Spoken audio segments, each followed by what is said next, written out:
I'm Scott L. Miller. This is my life living in Leon, Nicaragua. Over the years, I've had a number of people give me a lot of stories of supposed land seizures. This is, of course, something pushed very heavily by external propaganda, and to the point where it seems hard to not believe it. It's talked about so much. Why wouldn't it be true? But when we live here on the ground and we ask people for examples of this, we find that they come up pretty short. Tons of people who have told me that firsthand they have information about land seizures, they've had it happen to themselves and so forth. When I actually start pressing and asking for real locations, for actual information, for examples that can be followed up on, suddenly the story starts to change. Maybe they don't actually know where it was something they heard from a friend, or, well, they were afraid it was going to happen, but didn't actually happen. So I've, in all these years, kept following up, asking for explicit details, and so far have not gotten any. And when I do get a supposed story with a little bit more information, it always turns out to be a person that can't actually prove that they are actually a person. It could be a bot, it could be anything. It's someone who decides to remain anonymous, giving it zero credibility. But I did recently have someone who actually can be identified, that I actually think would be a credible source, actually come up with an example of what they called a land seizure. So I really wanted to follow up on this. And what I discovered was pretty interesting. So we're going to talk about that right after the bump.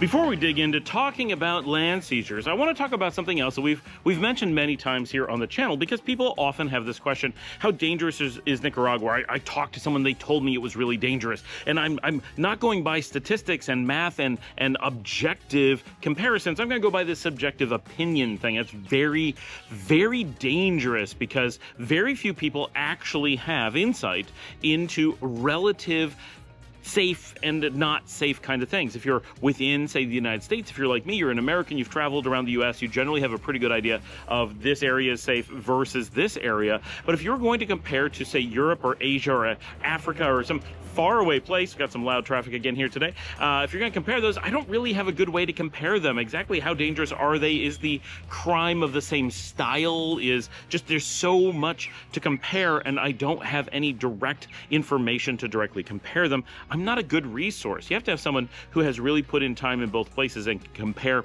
broadly. And even that is difficult because you have this very limited cross-section of analysis that you're able to work with. And so that's why places like Numero and Statistica are important, because they mega statistics, right? They gather large-scale statistics over time across big parts of society and give you real numbers that you can work with. And when we look at that, right, we know that Nicaragua skims in just a tiniest bit, but safer than the U.S. when it comes to violent crime, and one of the safest in all of Latin America. This is really important to have this kind of number, because if you ask people in some places, right, you go to the U.S. and you say, is Nicaragua dangerous? Well, they have no idea on average, right? But they're going to tell you, well, it's in a region that I'm sure it must be dangerous. It's not the U.S. I'm sure it must be dangerous. They speak Spanish. It must be dangerous, and so forth. But they're not going to base it on what the actual danger is here. They may even have gotten fake news propaganda from some source, read the big media and seen only the negatives that happen abroad, and without the mediating factor of being able to look around and see what it's actually like, as other people do with the U.S., they say, wow, it's super dangerous, right? Because if you watch the U.S. just from the news, it looks super dangerous too, and we know it's not. Right? We know that it's, it has its dangers, but it's not broadly violent in most cases, at least not at the moment. Same thing with Nicaragua. If you live here, no matter what's on the news, you look around and go, well, they're crazy. That's not what it's actually like here, obviously, right? So if you're watching the news about America, it seems like it is a constant den of violence that never ends, because that's what's on the news, right? So if all you're doing is watching the news, or all you're doing is reading foreign propaganda that's trying to make any place look bad, you're going to get the impression that it's violent and dangerous. But having that firsthand information helps a lot. This is where statistics are super important, because they give us an objective comparison. It's still difficult. There's still things you have to take into account. For example, Guatemala shows a very high crime rate, but it's mostly gang-on-gang violence, right? So it doesn't affect the normal people all that much. Or you look at Costa Rica, and they have a high rate compared to here, but low compared to Guatemala. And you might think, wow, it's a lot safer for me than it is in Guatemala. But then you realize it's not gang-on-gang violence. It's mostly, or not mostly, but it is a higher rate of violence towards tourists and expats. Oh, yes, that's where it actually might affect you more. So you have to gauge these things and understand the statistics to some degree, but having those statistics is super important. So knowing that Nicaragua is safer than the U.S., we have to ask ourselves, one, why do so many people outside Nicaragua make the obviously fake claim that it is dangerous? And the answer is either they've been tricked by someone or they are maliciously giving false information, trying to trick whoever the listener is, right? They wish it was violent somewhere else, and so they're promoting that story because it serves their ends, right? So that's one thing. And we expect that from outside any country, right? There's always someone who wants to disparage other places. But then you have to ask, well, why do people say this in Nicaragua to each other? I'm walking through a beautiful field in the middle of the country. Someone will stop me and be like, it's dangerous out here. You go through a barrio, someone will stop me, it's dangerous here. Well, it can't be dangerous everywhere. The statistics say that's not possible. Just like if I'm walking through a field in the United States and someone stopped me and said, it's dangerous out here in the cornfield, I'm going to be like, this isn't a movie. The children are not going to come out of the cornfield and hunt me down. That's a movie, guys. Same thing here. Like, what are you warning against? The statistics say it can't be dangerous everywhere, yet everywhere you go, people say it is dangerous. So something has to be wrong. I did a bunch of investigation. I've spoken to so many people about this, and one commonality always comes up. When you find someone who makes a claim that it's dangerous, you ask them what they fear is going to happen. If you're in the United States, where we don't go around saying it's dangerous all the time, right? I grew up in huge swaths of the U.S. where we would say, is it dangerous? No, it really isn't. Then you go to a bad neighborhood and we say, now that's dangerous. Now you could stop us and say, now why do you feel it's dangerous? What we would say is, almost universally, this is an area where you're likely to be gunned down, mugged, robbed at, with violence, that real things, scary things, people with weapons could do some harm to you. So we're able to identify what the danger is when we're in the U.S. And again, we're not saying that the U.S. is broadly dangerous. We're saying that it's actually broadly safe. And when we identify danger, we're able to articulate it. Now, here in Nicaragua, when people tell you a place is dangerous, we have two problems. One, that they say everywhere is dangerous, even though it is safer than the U.S., so something doesn't add up. And two, they can't isolate specific areas and they can't articulate what is dangerous about them. And so you ask and you do some prodding, and what we find is that in the United States, in Canada, and the entire English-speaking world, we refer to danger as the danger to ourselves, our family, our children, our pets. But we are not talking about the danger to objects, right? If your car could be, beat up or tires stolen, or someone might break into your house but without a weapon, we don't really refer to those things as danger. They are risks, for sure, but they are financial risks. They are not dangerous. Your body is not in danger. That's how we use the term danger in English. But for people in Nicaragua, they mean that you have to lock your doors, that someone might grab a phone. If you're walking around with a phone, or in my case, a camera, someone could grab it. Right, so this is important to understand that because the country is so safe, they're using the terms that we use for violent crime to apply to other things for a couple reasons. One, propaganda has convinced many people that their country is actually dangerous, even though observably and statistically it is obviously not. So but because they don't live other places, they're compelled to believe that those other places, like the United States, simply don't have crime, that it doesn't exist, and that they imagine what little crime is in Nicaragua represents danger, and they don't realize that most of the rest of the world is quite literally more dangerous, including the places that are telling them that they are dangerous. So the lack of ability to do comparison is a big deal. But the other is that they also convince them that the term danger refers to things that we would never consider danger, right? If I leave a phone on a table and someone runs by and grabs it, that's not dangerous. Foolish, a problem, inconvenient to be sure, but it is not dangerous. Even if I'm walking around with a camera or a phone and someone grabs it out of my hand and makes a run for it, or someone snatches it as they come by on a motorcycle, not dangerous, right? Different types of things. And so very importantly, these words have changed. Now to Nicaraguans, they're just warning each other this is an area that's not somehow magically safer than others. But importantly, when Nicaraguans speak to outsiders, they portray their own country accidentally as dramatically more dangerous than it actually is. And they don't mean to do that. They're simply not given the correct words. So this is a trick of linguistic translation. Same thing is happening, it turns out, when we talk about land seizures. Like I said, for years, I've been trying to track down these stories of land seizures that I hear from so many different places. How could so many people have stories about land seizures, yet not one be able to follow it up with actual details? That doesn't mean that it has never happened. It doesn't mean that there's no person who's not telling the truth. It doesn't mean that no person who's ever spoken to me has not told the truth, but they weren't able to follow it up with details because I've never actually found a property that was seized in the way that people mean. I do know of some places that are unavailable for development because they are held by the tax office, right? But they're normally spray painted with that on the side.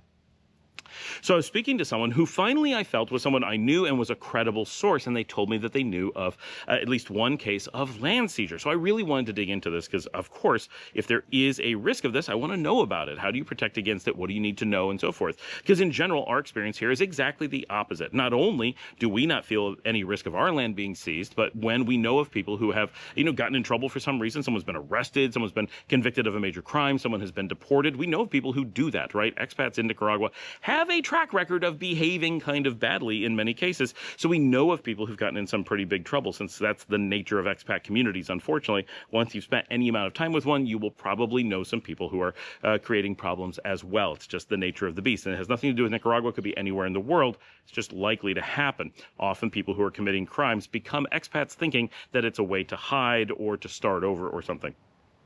And some people just are looking to take advantage of the situation. So it's things you have to be aware of course. So we have some of these things, but in tracking that down, even those people, people will repeat these stories. Oh, their land was seized, and those people will contact us, go like, our land wasn't seized, we want to sell it to you, right? And because I'm an investor in the country, I tend to have contact with the people that people claim are having their land seized, because I'm someone who may be able to bail them out of a position that they want to get out of, right? Owning a house that they're not able to use anymore, for example. And many times it's as simple as someone who committed crimes and then fled the country because they don't want to get caught. So they'll want to sell whatever it is. Oh, that house I was living in, I can't use it anymore. Love to sell it to you and get something for it, right? And they need someone that they can contact directly. They often need someone they can pay outside the country and so forth, or they believe so. So that's why they're doing those things. That's why they're reaching out to us. Plus, we're just one of the active investors in the country. That's very, very rare. So I know firsthand that many of these stories that I've been told that seemed like they were very confidently true turned out that our direct contact proved otherwise. And on a regular basis, this happens. So I'm very confident in just how common the fake claim is. And most of those are simply gossip chisme that's being repeated. It's interesting. It's scary. It gets people's attention when you talk about land seizures. So people love to talk about it, especially when someone is no longer around, because there's no one to disprove the story. That makes it sound that much better, right? Most people probably believe that it's made up, but they still love to repeat these things. They know most of the stuff is made up, but repeating it is fun because it's the form of entertainment. Okay, so in having this person who's actually a credible resource that I felt I could follow up with, we did some digging, and this was super interesting. He's told me, well, I knew this place where the people who had owned the house had abandoned it. They went to another country and lived there and never came back. They weren't doing anything to protect the land. They weren't using it. They weren't maintaining it. Okay, that's fine. So someone in the community moved into it and lived there for a long time. And eventually, the government gave them the deed to the house and seized it from the people who had abandoned it. I said, wait a second. You just described a squatter. That is not a land seizure. In the English language, when we talk about seizures, that's when someone is the rightful owner of land and the government or some entity comes along and takes it away from them, even though they're the rightful owner. We're just going to move out of the sun a little bit here. We were in the rain as we started.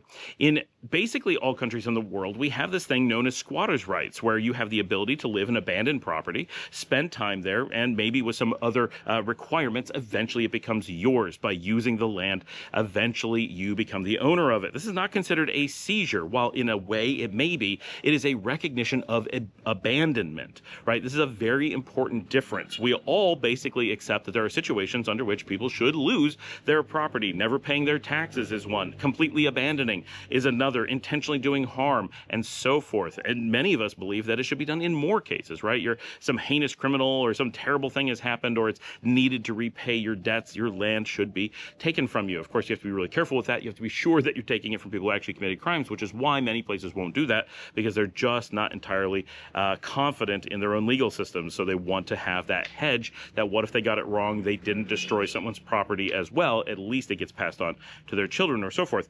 So there's reasons why people don't do that, but most of us feel that seizures should be more common in those cases. everywhere in the world. But most of the world actually has pretty loose squatters' rights. Like the US and Canada, and especially the UK, are famous for how easy it is to squat. The UK is outrageously famous for this. In fact, it's probably the single most famous, well-known artifact of property law in the UK is that squatters get way more rights than property owners. If you have someone squat, there's basically nothing you can do. At least that's how it's portrayed to the world. Here in Nicaragua, squatters get very few rights. It's actually very difficult to be a squatter here. The amount of time it takes to get a property is 10 years of living there continuously, and you have to make capital improvements. That means you're investing your own money into a property you don't own but are squatting on in the hopes of eventually getting control of it. Or just a matter of course means eventually you'll get control of it. When you think of it in terms of someone had to abandon land for a decade that someone else was willing to live on and take care of and made an effort to improve, most of us go, well, yeah, maybe they should lose that property because they know that they could lose that property. This isn't a surprise. They know they have to do something. They have to watch over it, make sure that people are not there. Completely abandoning a property with doing nothing with it, basically forgetting it. If you allowed that to happen, people would forget properties and they would be lost all over the place. So this is an important protection to keep land from going into permanent disuse because somebody somewhere owns it and nobody can do anything about it forever. We have enough problems with those things going on for a long time here, but you can imagine that this also helps the poor. Who is willing to be a squatter? Because any person can only squat on one property at a time, and you have to give a decade of your life to do so. You have to live on a property that you don't own, and you take great risk of it doing any kinds of improvements during that time, and then before it becomes yours, you need to do capital improvements. You could wait until your 10 years are up and then do the capital improvements, so you're not spending money on something you aren't confident will become yours, of course, but that means 10 years with no improvements whatsoever and living in whatever condition an abandoned property is in. Basically, no one is ever going to consider or be able to do this unless you are quite poor. And if you are quite poor, one person abandoning a property and not caring about supporting their community and watching over that property versus one person who needs a place to live and is willing to make some kind of capital improvements, most of us do agree eventually that squatters should be able to get property under those situations, especially because you basically have to be outrageously wealthy to just lose a property like that, not be willing to sell it. Remember, you could always have sold it.